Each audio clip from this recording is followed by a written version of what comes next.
Nana. Yes. Na sample for G. Yes. Oh. Menkasa. Uni bibiaka. Nana number do chase wo adomonline.com. Okay. Unim se kwa kese na say yes wo chase Ghana police o. Wo kai se nanu ye na chata ko post ye say abrante fe no kocha sabre na wo free mu no no ye kwa kese manager no. Ni wo no budo ganim hu bi. Na asi ente ho asem biem. Ye hunu ye enti kitamenti jame enfri Ghana police for nchen. Enti kwa kese di wo machi dendenden ya opese wo hunu ho asem. adomonline.com de enchemu ni nyina ba wo ha.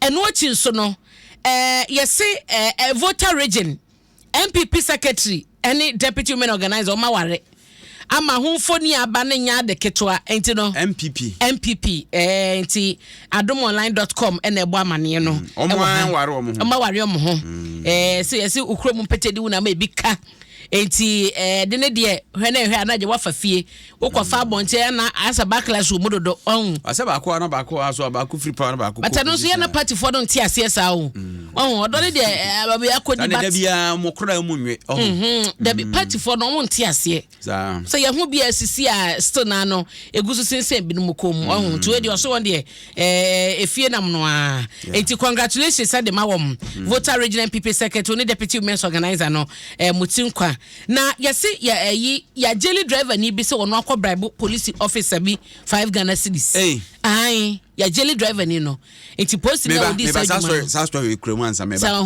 besa baso but na ho na menkwa homa so na me ne Ghana Medical Association one president o memu adokotafo nyina anka bomukuo pani oda no Dr. Frank Rebo papa I rise through the ranks and nei awabedru sa empempensue doc anwumre enyumre mpo asamo ma ya na adwuma sa doc arofe me mo ache ba cha me jo so na boko de boko na e friend say eniafo mi no ba kutimi wo MPP ba kutimi wo NDC and e ti ase na obi ko ware NDC ni ana MPP ni ani de mo se mo yenti ase eno kra me dwen ho amenti ase don the same thing ti mo nti ase doc de ekaka ko ne e be kakra kra na se ye ba hospital na otwi moja ne ehwe na NDC ni moja wo ka se MPP ni wonye yeah the NDC ni yes because that's why it's very hypocritic asemo me gidi se bibia ye boko de bibi aye nye boko sa de ba wende senka e boko anka nka on fam yo yasem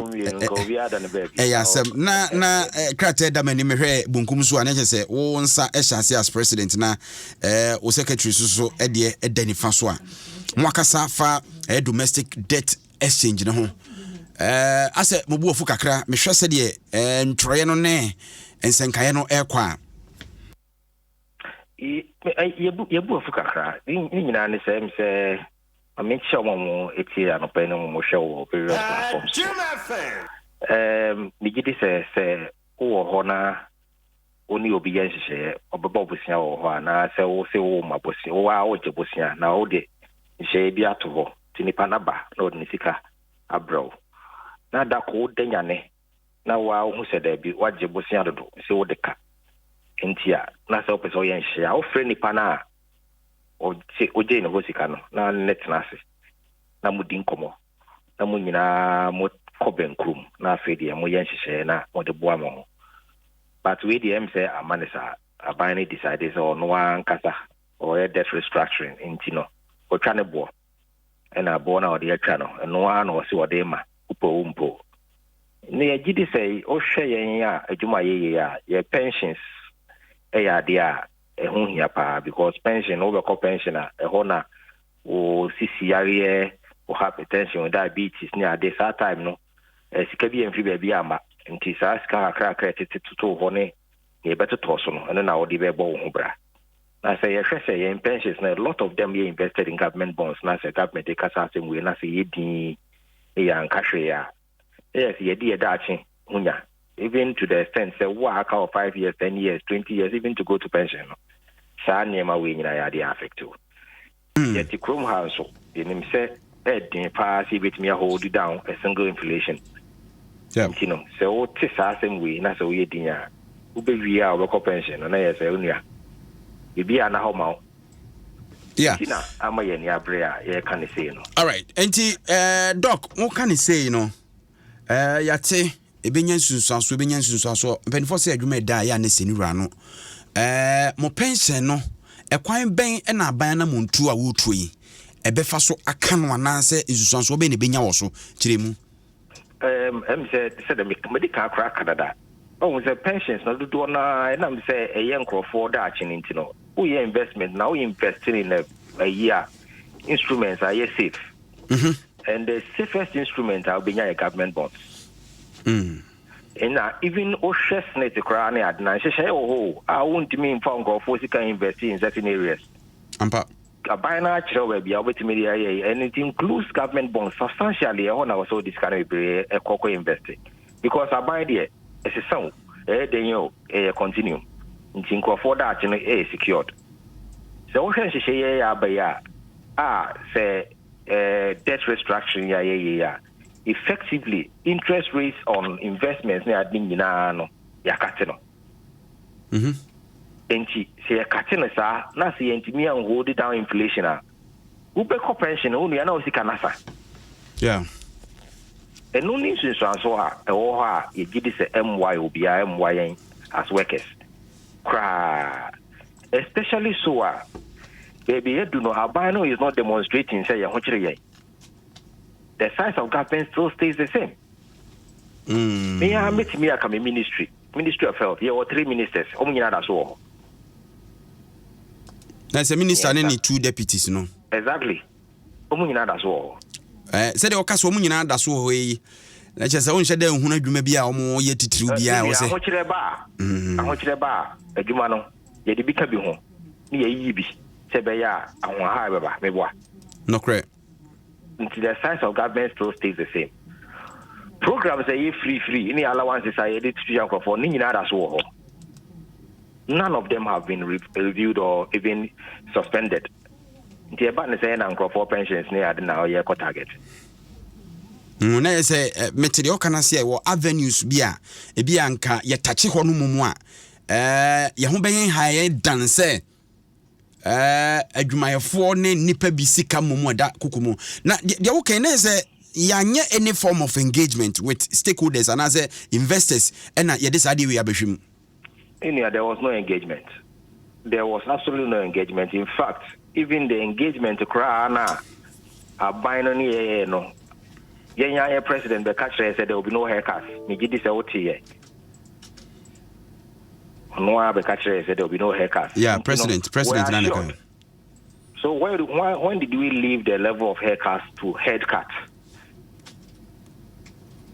So the only thing I was saying, Casey, and they say at least there would have been that engagement, money, stakeholders, so that we can look at areas and how we mitigate the impact on Obia or GOG bonds and I say or our bonds maybe and our pensions or bonds money are they even if the pensions are quite exempt. If it is a pension fund, we could have exempted it. So they can say treasury bills near the exempted. Now, see our treasury bills, the crowd, the same is rule. On said if I catch said treasury bills and so crowd, so I'm sure what they don't want to avoid, because treasury bills, and now person what you see cry and do maturity period now so could use panic withdrawal. The effects of it and panic withdrawal, and you know more yes I know. A trade union congress TUC for so statement almost stated the same ideas, a lack of prior engagement with labor any a substantial portion of workers pensioner ye share government bonds mu na ye no any common say e koba say aban frame and son obey sa announcement ya na ka dey input pot na ka mudi tumu na say ka total rejection from the onset no. Let me say me sure thank you be nya nwe bebre e wait me dey amaban e no abi na na me no woche. Can we look at the size of government? Can we look at these free things? Can we do something about it? Sure.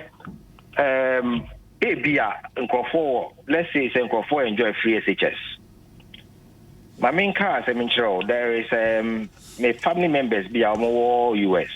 Na omo ba eya de pa obeku Ivy League school CB. and I'm apply for scholarship.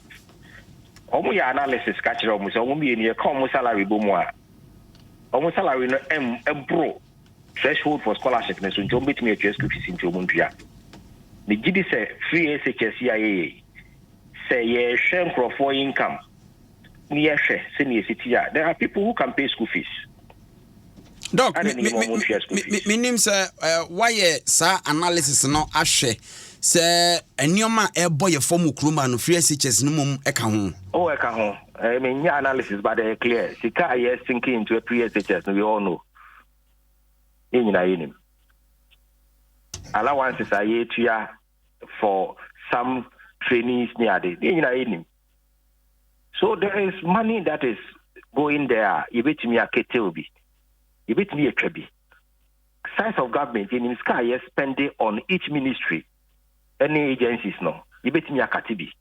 Enti your avenues as a binary demonstrate kra say or yes idea na fe do baby na affect you kra na also there no could be a bit me allow say okay there e be a fully no yentimi taking in impact no but we can take part of the impact but where there is an imposition.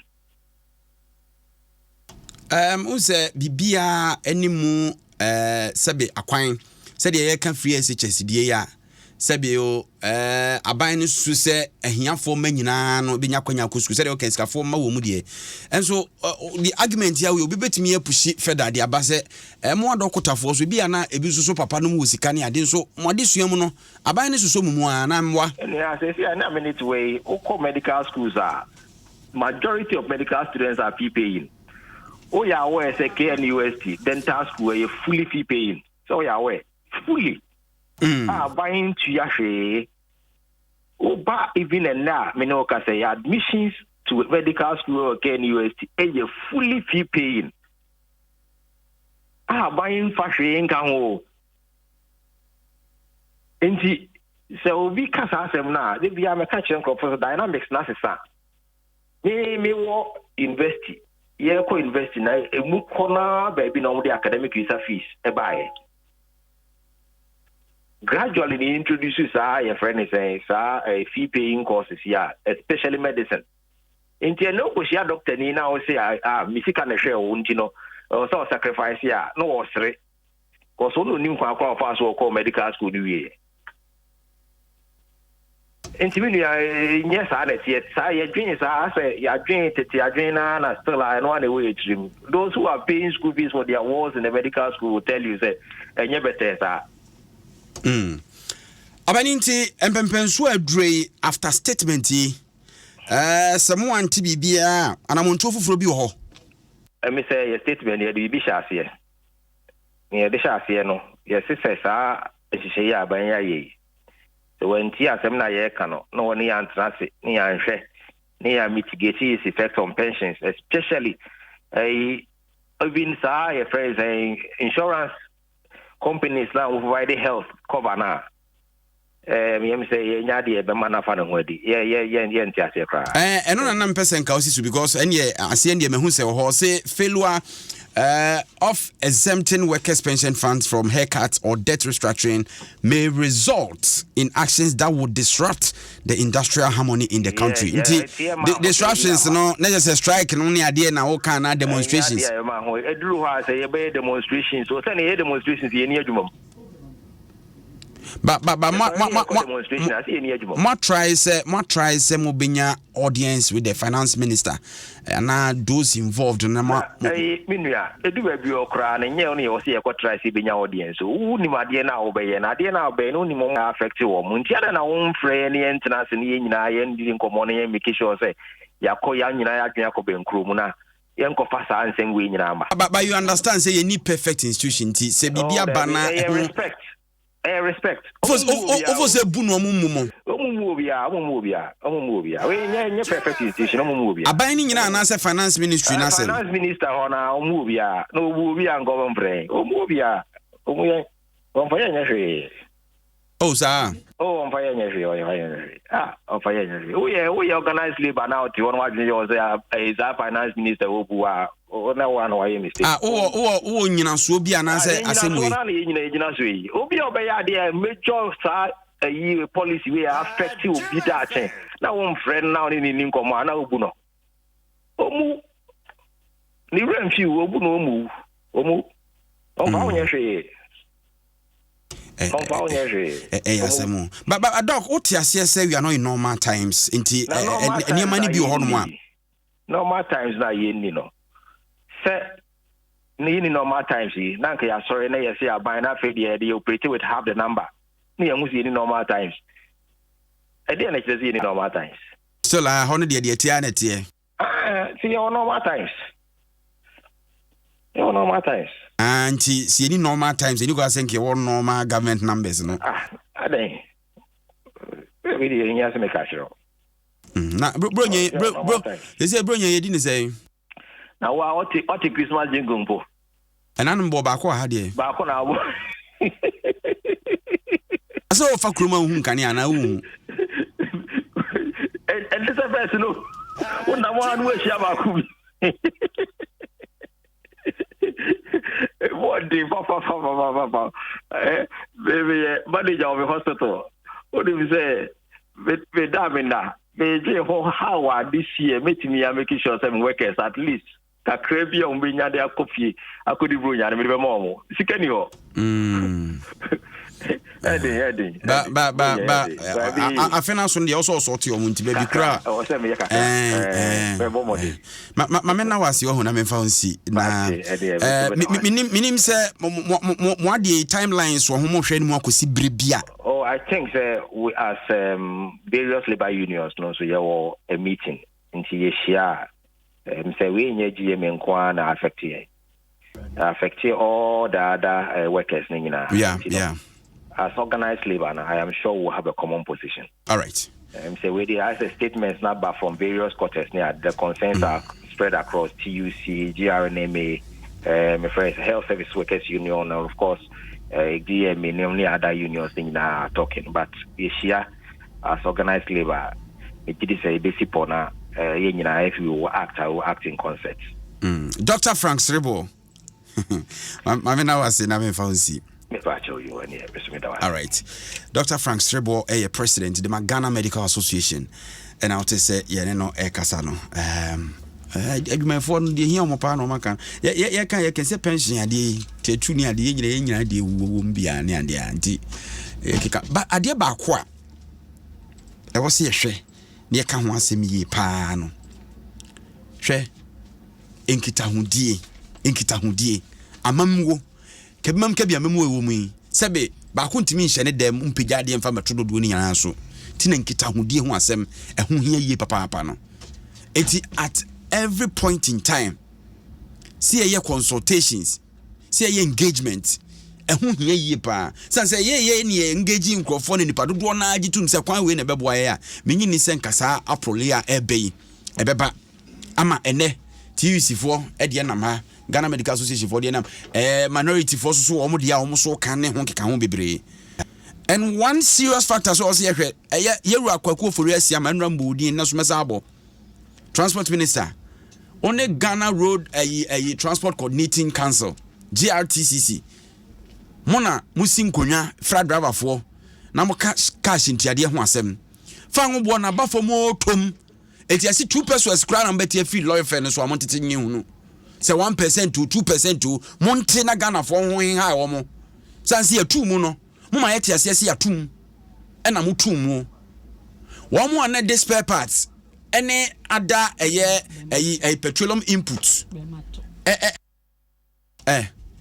na ye be mato no toma o dan from am de o kan nyina manfo ati ayo ato na o kan o mati na petroleum input ahodo anamode eno no aka spare parts ho kire se no na aka ho bia ma ene cash ntiade kosoro no dollar no ye ka se abafom kakra ene make eno akwa me figures bia am se na nam 13 something edu 13 point something enti abafom ena se de ohwe se de graph na si ni trust na e speed pa na abafom and obi no answer de ne Matisse Bogafoni be cry. Obi a send a message. You has here. say said the exchange rate in econo aboga for no how mo meba I mean try say meet me Prince Techi also good morning and I say thank you for your good work, but please you people should talk about this CD that is declining speedily. $1.07 no can buy so what no declining speedily like this. We in Europe are now losing. Okay, so say you know sikaneti ana etiba form enti si anhwe anka ho asemi ya ama ya nte lorry fare na affect bibia nuane bo nuama bo bibia bo kosoro no si anti lorry fare ne so a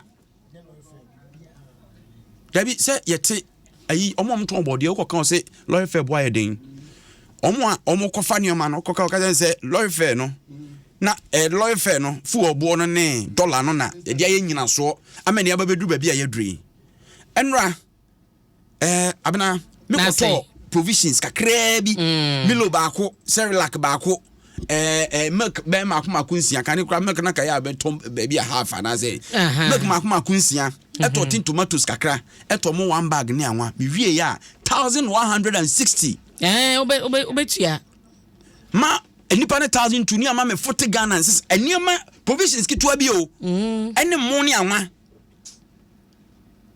chale eti busumi so ezika say now you be there, how will you manage now say high dan u dan time o ya so say so ni dan time ya so a kwan be na be fa so obetua dan ne ka ukobo busi ana say o ye den ene ayi policy rate na 27 no it banks na de be ma be 35 equal 14 mu ni ade enti say what honom now dan kra time o ya so a u be ye den na petrol no bo no so aba form kakra dollar no ko form kakra mo nte loy fe no so obi azo nte adan ye ho sa and transport minister out here. Yes. GRTCC mote ho. Na wonim. Obi anka hwe. Na say the painful aspect e what ye kan mu ni say.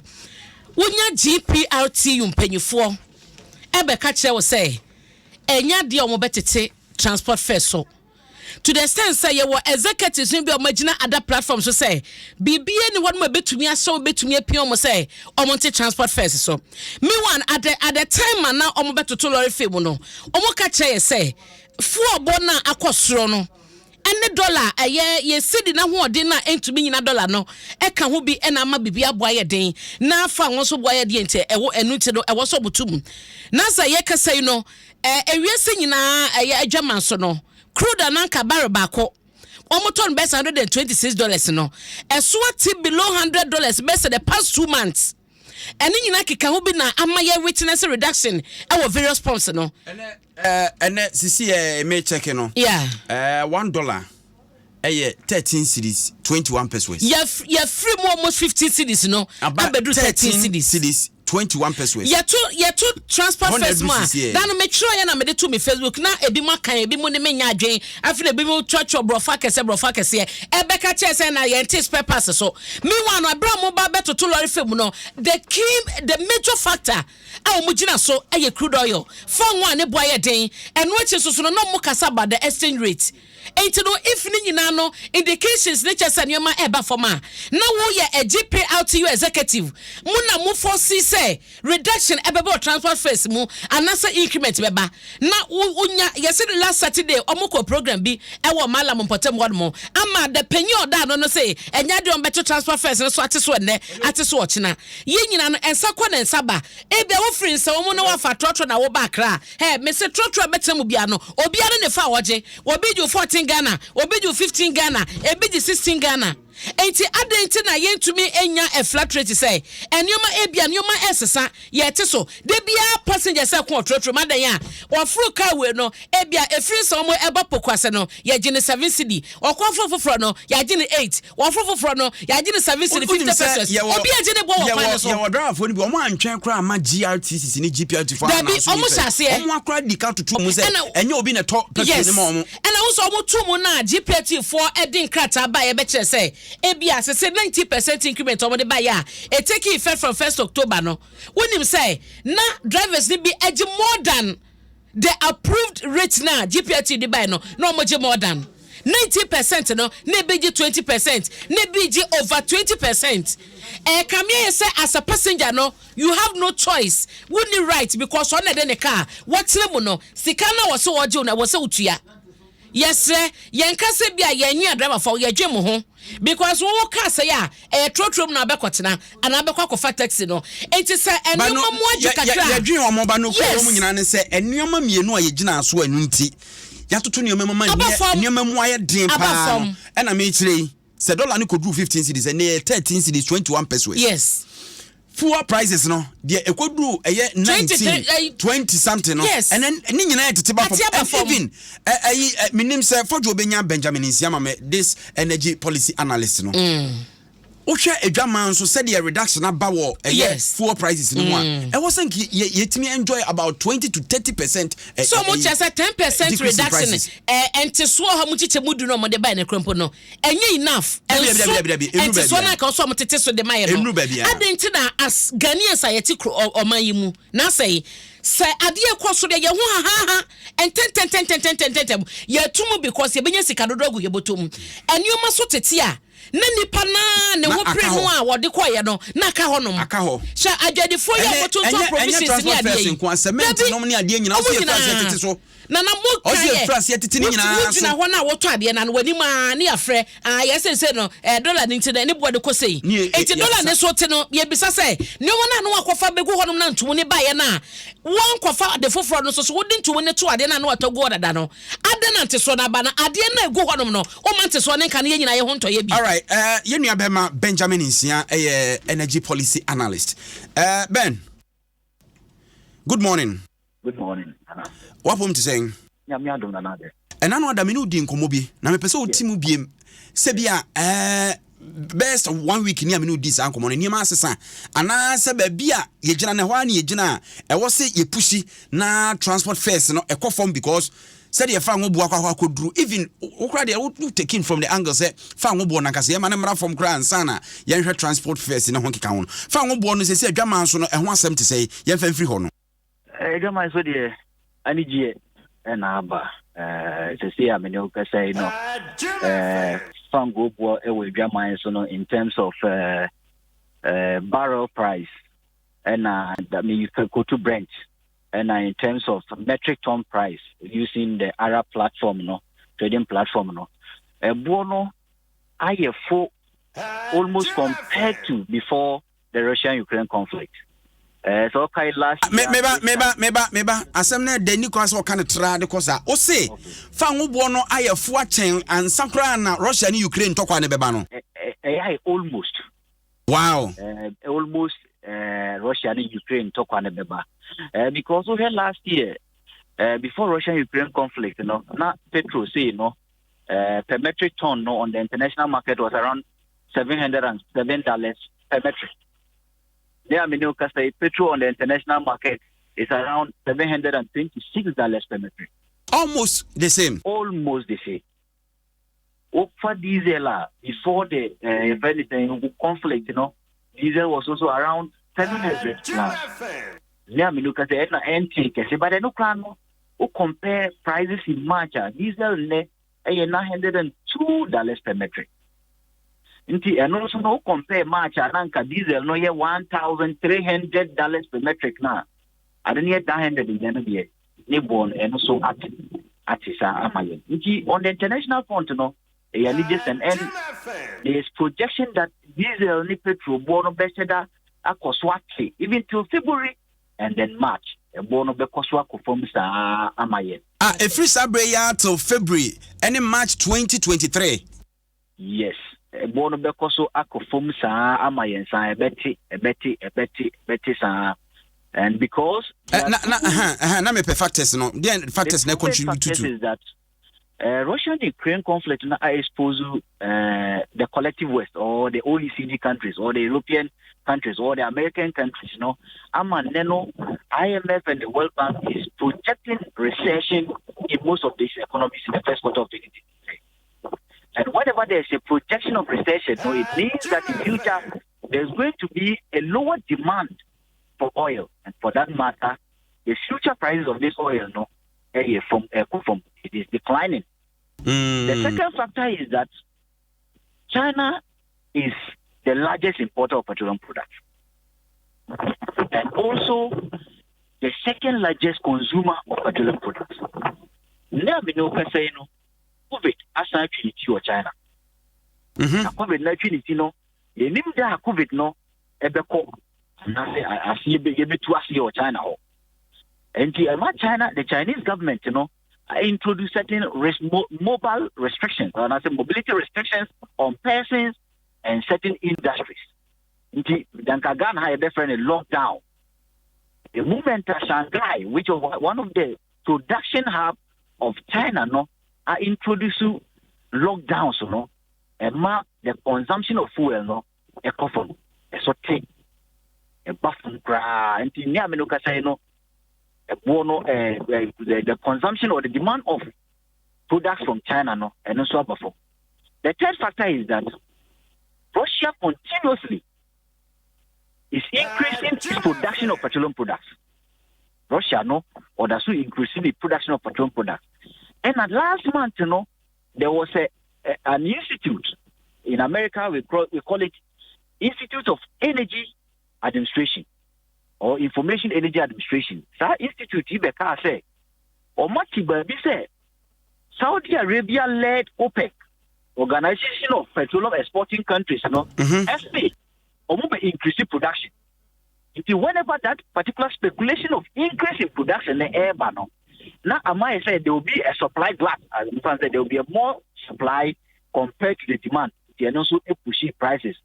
Echo from, for example, yesterday, I think last 2 days, the OPEC had to come out to say they are not going to increase production, but they are going to maintain their supply cuts policy or adopted in the last 2 months. And no crown still prices are still low because prices are now. Brent crude is around $80 per barrel or less. The $79 per barrel. What the Brent compare prices in last year? December last year, that price of Brent was around $85 per barrel. But now it's $79 to $80 per barrel. So the America say a need GSM at Ghana. The Russia-Ukraine conflict is still in session, but prices are declining based on other exogenous factors. And as a factors via a bro conflict, so I'm not born abafum. All right. It's here can say the Okanyana, your Kafua, Ghana ha, Anya Bibukra, Fang, or wasn't Tony Born saying. Yeah, can say the man who say I like petroleum, at 20 petrol, 14 Ghana cities, 80 pesos. And it will be 20 there, 15 Ghana cities, 41 pesos or more. Actually, say, we can do something about it. And I think it's not only Allied. I've seen Star Oil also selling below 15 Ghana cities per liter. And I've seen Zen Petroleum also selling below 15 Ghana cities per liter for petrol. I've seen JP Trustees also ton less than 15 Ghana cities per liter. It means that the bigger ones can also do something about it. Now, Oko diesel and so on. Say, on 18 Ghana cities, 30 pesos per liter. I've seen Zen Petroleum, for example, selling it below 18 Ghana cities. Last time I checked, not on the 17 Ghana cities, 58 pesos per liter. And also, you don't say. And also, yeah, I told you, 18 Ghana cities, 86, 18 Ghana cities, 99, 18 Ghana cities, 80 pesos per liter. No, you know, you bet me, I'm a bono, abafum. Now, some deba kukre want to say, the city has seen certain appreciation because they check in now MP website. Last window, they quoted the city at 14 Ghana cities, 90 pesos to $1. But now, Minoka say they are quoting the city at 14 Ghana cities, 14 pesos to $1, which is about 5% appreciation. We cried the day anyone of pay cry 13.21. And no 13.21, the Ghana Bank of Ghana, but I'm talking about the interbank, commercial okay. banks. All right. Average, which is the sports average. In case of city, so I want the pay Ghana. It means that you know moton fango no yes romo. The diesel still can be sold rather below 18 Ghana cedis per liter, and the petrol still can be sold below 15 Ghana cedis per liter. So manya krana the military one say on the 16th of December, petrol will be sold below 14 Ghana cedis range unless of the OMC. say Guelo, say Shelo, and Vivo Energy, say Total Energy Gano, the petrol bono, beginning 15th of remember the 16th of December, which is the second window of December. No, they are expected based on data available. No, they are expected to sell their petrol below 14 Ghana cedis. And say petrol no so better by next week. No, as much next week. I say 14 Ghana cedis. They buy the inquiry 14 Ghana cedis 30% per liter. That is more better on a board. No, but I mean, say if you better on less than 14 Ghana cedis per liter, beginning 16th. Now change basically.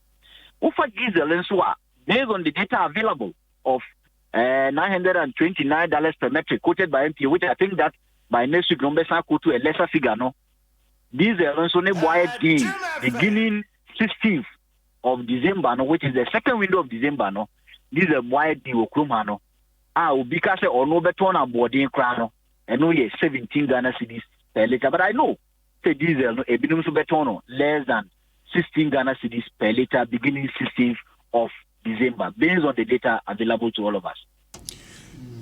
Okay, when you know, Bomwane or Seco, we say was a cash into the Soba form. Yes, since I think that it is the Ministry of Transport that is letting us down because there is a working arrangement. Dana Michelle Boame, working arrangement with Chimekanese. Mofan say, and she said, dear, no, my year. And she said, dear, the commercial transport operators and the Ministry of Transport. Pamo Mako say 10% or more. I shen kafono a bit to almost 10% or more, depending on a bone to mono. So soon as a bone also eteso 10% or more. I shen kafono sono a was so much or more fair no so 10% or more. If we would take the instance of a shenkafono air to bone move 40%. As at 1st November or from 29th October to 1st November, no more 40% now. Omoni minister echo and Krobus and 19%. Sabeno, na diesel, muta, or musu keseno, around 15 Ghana cedis, 99 pesos per liter. Inchi, Omokaso met 19%, you know. And Omu said no. Or first window of November, a bono could do 23 Ghana cedis, 50 pesos. And they say, could do 23 Ghana cedis, 50 pesos, and 19 years, yes, you bet to 40%, and they increase it by 40% on the first week of November. They say, I'm in Okasino. Bono are falling from 23 Ghana cedis, 50 pesos to 18 Ghana cedis, 80 pesos, 86%. Let me use well. Which means a bono actually by 24%, even maybe on the upper, is 25%. They say a bono by 25%. I didn't think that the Ministry of Transport, I think of winning national, all engaged transport is in Kase, a palm way, na Yenimokoy, and she way, and the Yenimokoy. Says a bonus to 10%, more Konya Semutu. Sansu as a bonus by 10%, more Konya Semotiso. They say a bonus atiso by 25% as at now. Yes, some money 25% locrana, more money 15% to be. So that's at 10% never cannot. It will be used to cover certain costs or known costs or certain hardships are more complaining. But the Minister of Transport is silent. And when you say you come here, say obey and show obi nyeshi. It is a thing that if you are going to mono, you first work as you know, and go the Minister of Transport because he has a working arrangement with them. And I think that going forward, also, we need a good model in terms of fair increment or decline in Ghana. A young modeler and a frameworker every factored the cost of fuel, inflation, the cost of spare parts, household expenditure. We need a framework. We need a weighted framework. If the element be an impact on fare, because the fuel and the operational input, not the fuel. We can weight it at maybe 10% or maybe 3 by 10. They are inflation. They are household. They are spare parts. Spare parts. They must it's not categorizing in a spare parts. A bono costing. A bono costing. Yeah, the no saying the Becca who calculate fair. I think we need a proper framework. Say, Sana. May I can okay to say a fair tomorrow. You bear 3 months, 6 months. based on these elements and based on this model we are using. A pasa obedience is obi. And can near a bonnet for me. And nay, never catch a GPL2 for sale so much so, and I fought for an cooperative sale so much so. All right. Based on the framework, they have to decrease the pay. Now, wait now. Benjamin, Insia, ma Yanawasi no pay our brawaji any edin como. Nana Mesomedasi. Benjamin Insia, energy policy analyst. And I'll say anything community. Nana, and some more penny, dear my Yanano. You rest, Siama. I want to saw your transport minister. No, and yes, what was say, or your transport minister. Yapanatel.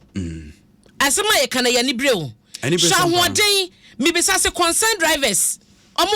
True drivers or a Ghana Committed Drivers Association Union ya bema natures than so also because a koye ma womodie obi aka na no atum at a point afo yi bo be ye den asobu e wo wiase nyina Ghana fo nyina de bo aban ye otiso yi Ghana for the baban saban na enhwere taxes or de agusuo na fo abo ye den wo mo boy abo na tia akosi se kwan bia sa wo se ayi asentuade mutum ye ni choice mutum ya jetum ye tua ene nyina no ye gusu tua sabre no because na fo boy den no sika na wo se ye tua ne ya fo no ne bo asan ba fom enti no aden na ye tibamufo ye wo man yi mu eto de bia se ade ne ba se bia ye tuma obi beji sika good botoma ye ne nyina ye hwehwe ne ye bose obi abeka bi fa ngo ko fo mi obi ahye se enti so mra na de ono so ko fa ne niam de akwakoto no eso nte because a lorry fa na so te a niam na mede ba no calculation na me ne medium de beto so no eso bete adentia na wonim say anyema boy ebeye di wo babia ejina transport fare so it is a transport fare lorry fare na so te pa bibia bo so be kofom enuane e kofa fi nkronkuma mu de ba nyina yi ena na okofa ena lorry fare ju sei ena keba ko ju sei ena bidie nyina mo kofa bidie efra from place de de ba nyina no they were complaining about TNT na wode kofa de manaba no ento de bidie ba bedru nkran ha se nyame amoa wa ubeton be 100 Ghana ubeton be 90 Ghana agric minister na mu afide oton body because the okwa transport fare nkwa no adiskani nyina enti adan the GPT empagifo ne ye ne o makeka ene yente so no ye po mo chew omunye any other driver union a ye beka so bo de omaka krompo na the end no GPT na ye dan wom enti mo na ye nyina ye hye mo senka mo ne transport ministry no ebe pass papa bia kan de ache Ghana for na mon kan hye no ne na obeto atema kwaka sei ade beto bet na ira bubre no so gina babi no so ka sei yesremo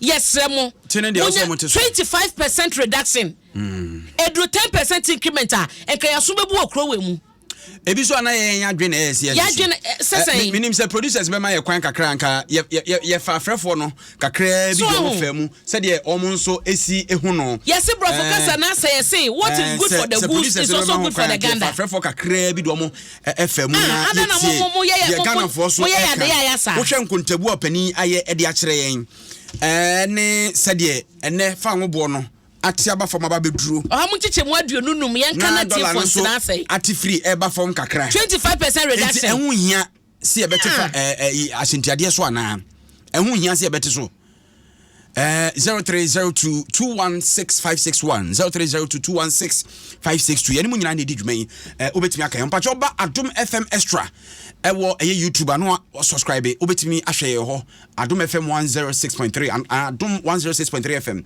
also Facebook ni YouTube nyina no wonsa ebeka yes oti se o ka se so betia kodu February o next February dey come match yeah eso tesa onye se ye betum ba bi na eso asan beti o ya pam tole fe no monte so next week kra petrol ni so besate next week eso besate nti also mo tete so ni nya kwan didi bro nya no hello mini abakori nyame Adom ho na me ne ka sen we man twempa na so hom man twempa we de tew usu se wo se te eye sentiade no so wo insema nkofo aka no ena no fa yen papa o hwentike mu a o dia breka na fo a na ya be ma no atika na ha na besi enne won kan hweye na yen papa be kan o kan ya ya na che se omo bu mu nya gusu se price no enkoso enna so enkoso because omo prese omo abai ne beba but me ya adna ba from one what to me bomb price. All right me da say ma me mfa ofrefo foforo hello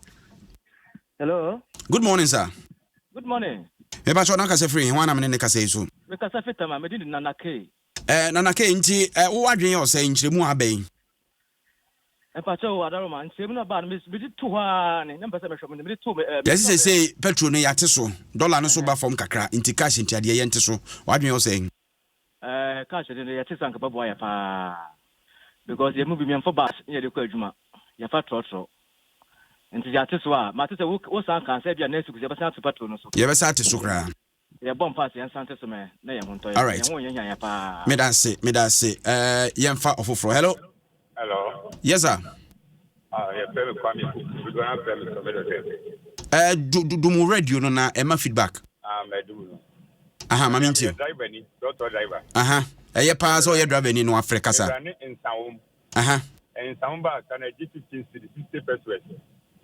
By say my catcher my call and say petrol number for my be a pesos be that be into some price. Oh, okay. 50 pesos na what yo. Why are there say one kasa every upem eyi peso bi afiri so nemum e wo say what so kakra sa aka ho why? Bedua 50 bedua 80 ni nyina me yini nyina afiri so. Oh, okay. Me nim say anamonto a wotue ompanimfo no bedwen ho na original one ne ba ne no so asom why? All right. We ni o mamba pa. Nyamishan ba 50 ne so because na o ka say enye 50 nko a so ye 80 ne ayi na. But say nsa wo mu de ya o kan nsa wo mu de say onye 50 cedi. Why are na ye bona baso no. Ono atu na mo. Ye bona baso why are he na de omo ye wo nsa wo mu akra kwan no so no. Me na ho na me plan ti na ho de na metimi aka. Bia obi so betumi abeka temade.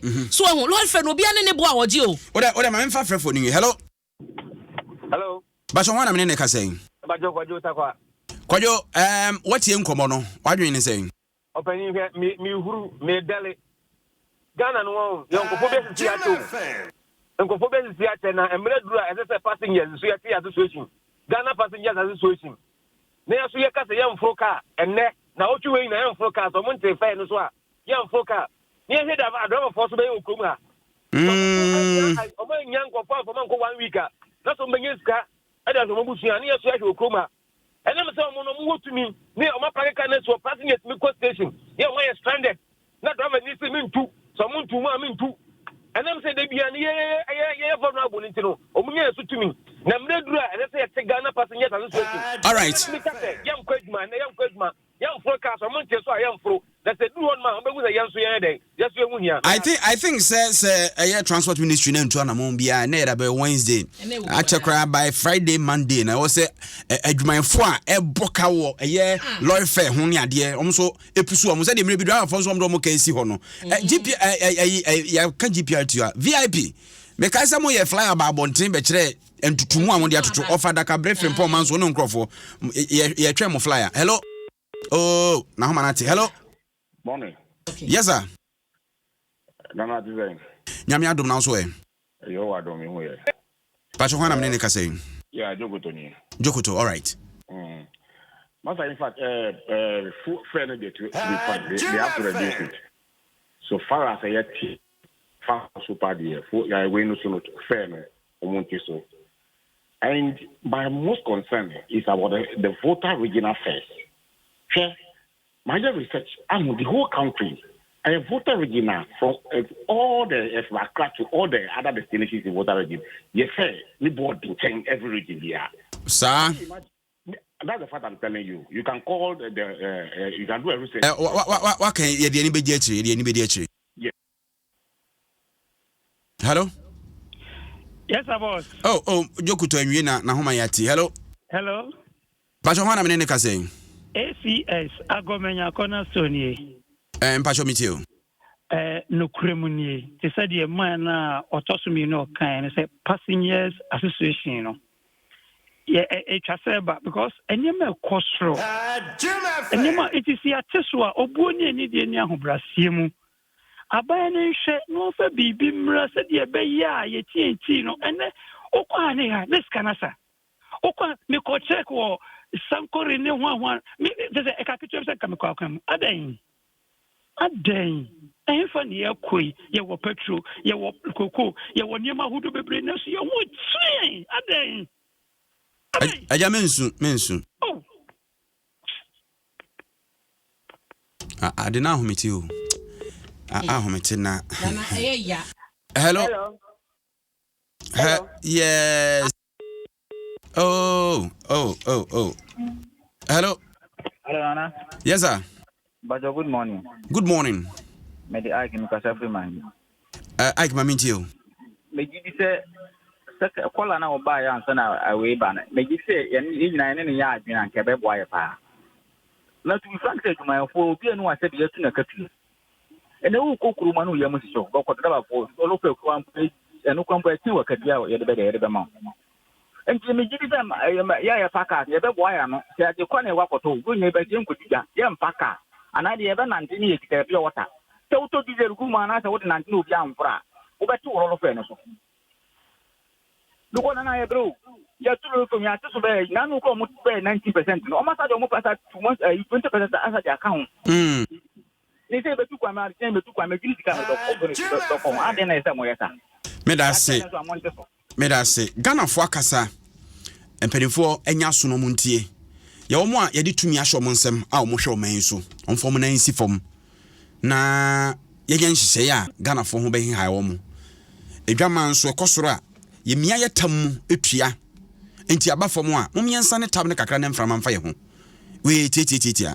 Toma body aka na so na me tell na mpacho ye no ma yaka kwantu mu no omontete lori fe no so ne ntimi ko ekrum bronye omontete so because ade ne se de tie bia no e ba fom ade na auto over $126 e ba for me e ba ko soro enti montete so ne ho en a ko soro kai se ko be de bremu ampanyi for de hyehyɛ ba e say drivers ntimi fa ni pantata so ntwo mum ye bie mu woni so mo omante so Ebra ye call back almost sign for the normal number dom for kanim no omante so wahu enti de bia na yesapa na se drivers no ene asaka for omanya yen mo asaba ba yetimi tena no mo ka ma yemni mu nyina wo se de kwan bia so no e wosem so no adwuma na mo ye no mo didi ho na da na ba no ba bia wose ye no so de benefit bia mo de mo pese mo beye Intina na media won say ye kan ye de transport ministry but GPA team penyifo no mayro mo say bibie ni won ma betumi ahye o mamo matete asentuade so no yen kan tro so man ya timu na emra wom semra wom o mutumi e de wo mo hyehyɛ ye adwuma na o mototo lorry first no enti so aba na ye significant na ye nyina ye witness ya omo tete asentuade no so na de omo ti o na so omo person mu huru passengers all right aso person mu huru Ghana for ye pa omo chopa but yen kan man for say na personal policy star assurance wo mu kremu den top choco aya nom bi ne pa bi man koda no na agbave herbal center fa anya do nyina akoso tuom laptop ho ene de bibiduro ni mfidie ebetu ase amount latest foam or partner for life obeto mattress anya mattress bi akeke to latest foam na that's why obet de na wonya apomten Vodafone or say further together ene Vodafone fire and star 700 hash any ube filia try na ube hunu de ye ken bobodi aka na so tew na yempije mu matela na medase ma memfa wonkoda obokrata ni mu ne nsema ba na passengers association no ewuo bi ho asem ho asem na wo boss kra na ma otwen so ekwa ho enye driver ni ya wakotua bribe 5 cedi ya chi no ma menko adomonline.com okay but men kan ni nyina nto call adomonline.com na ekwohwe details no but passengers association no patcho na mete why obe join ni me join because me drink Ghana for me join pa medase nto de ya na wa hit me Facebook why messenger opeso join ya send me hi na me fanka ho eti nana onim omo chese driver ni ye Fred David Ayensu oye adwuma e wo tudu ye no e wa kra ha na ne license na kita na wode koba etwika no chese awu ena onko renew ye na de ba ye ne se police ni a wo gina no kokoyi 5 Ghana se do me de dada no okoyi na wode she card bi ekita mu no de ma police ni no eti eno ena wo mo chese police na se ne bo anyo so na mo so e ma eye emran eso ni mu eti ne bo anyo so se ne so ana se wa na adwen se bia no se untumi bribe no sa so untumi bribe no ena wuti wo kenkan me pasa me ma feel ni nyina mpacho kwa adomonline.com kwa kan wo behunu de kosi ye eti no na me de wo bada obokrata nim ankasa na say wo hwe say ya say no de delegate e kana mekan omo chese ndisi ahokira ba so omo ho ache omo e broke omboto ma ye dry nto mu hieska enti wo say no omo chese party no ya hoboa e dia ko enche bia 17th osumi ya no e na omo National Delegates Congress omo kwakoto aba e dia ko ya kandifo be di party nanim e wo national level na enam so Sakra Sports Stadium omo hwani mu se nipa bebro empem nkron 9000 delegates e na beba beto saba no na ene omampade dada John Dramani Mahama ya utiete said no make ko do waso toto fom a wono a na sho betumi asa di party nanim biem no ene na no wode ko to Facebook a wo chese no kranie they say party ni hieska enti obi a wo peso ta party na chi wo boom no mo de omo na bato betumi come on. Come on.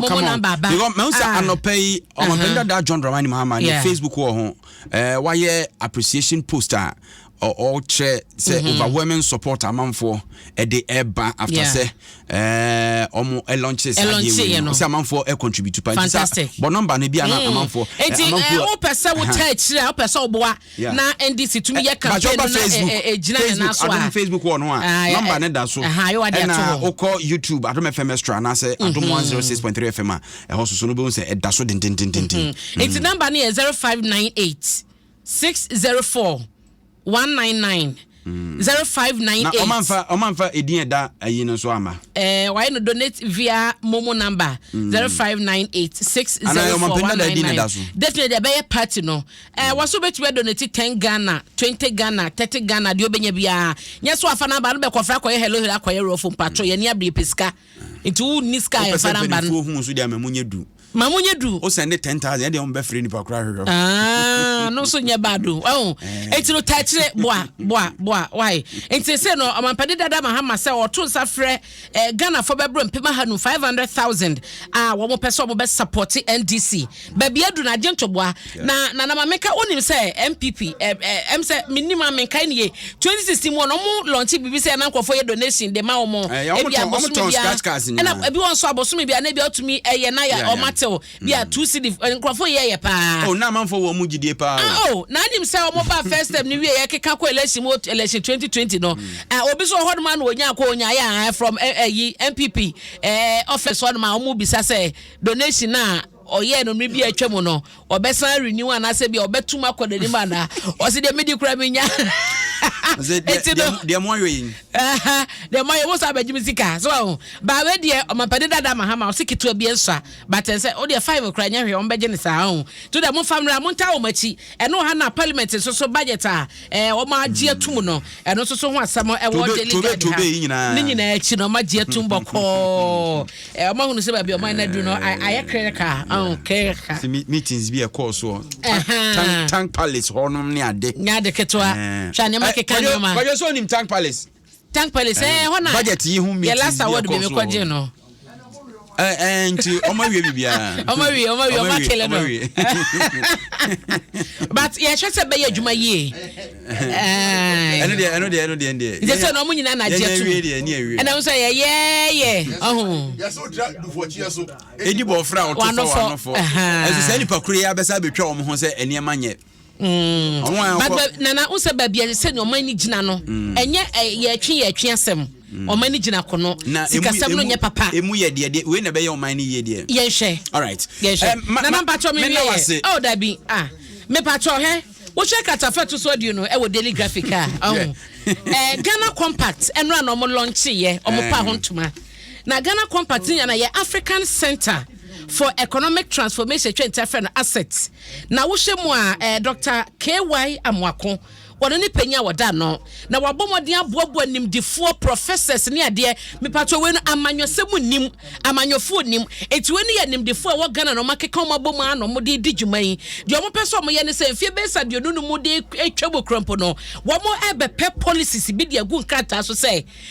MPP tisu ewu ba de ya tro kunche de agu nkrata no so no eno na wo se wo de ye wo campaign de ye ede ebeka so ba obeye NDC so na eba CPP na se party bi a wo ba no e so make sure say development plan no mo de ba no eno ho na wo be hye na wo de ba ba ye adwuma na nye se na de ye hunu ya obi kwoto microphone yi si ho no ba ko ba na ye nwie microphone krompa na se no we jeso no kwakoye seat ni che se e ka hunu mo bo Ghana say ewesi esika no enti no Ghana compact no eno no mo launch ye empanyifo kukudam ene koy Adom TV fa no live a wo hye bia hu se de koye empire de touch ne se bia ba we de aba entina se enye adwuma na enwie mu die nyina ye nya so fa so ma me na wase ma we de na ka birthday nana ye be birthday na nche bia sika me yakọ